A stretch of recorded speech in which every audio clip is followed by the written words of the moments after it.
Vai, Muga!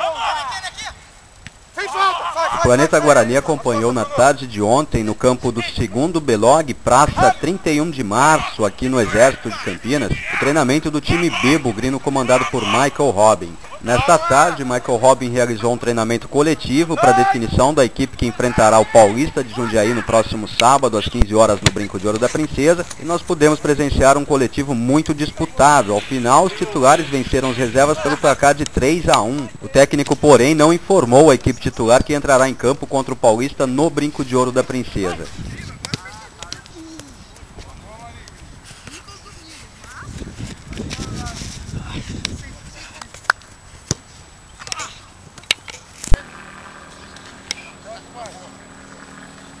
É ele!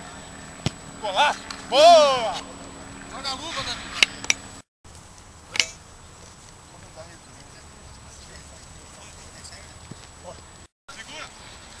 Você está conferindo as imagens do treinamento, alguns trechos do trabalho do time bugrino que disputa a Copa Federação Paulista de Futebol. E essa é mais uma cobertura exclusiva do Planeta Guarani. Contamos com todos vocês no Brinco de Ouro da Princesa neste sábado às 15 horas. Guarani B e Paulista B. Final do primeiro turno da Copa Federação Paulista de Futebol. Um grande abraço a todos.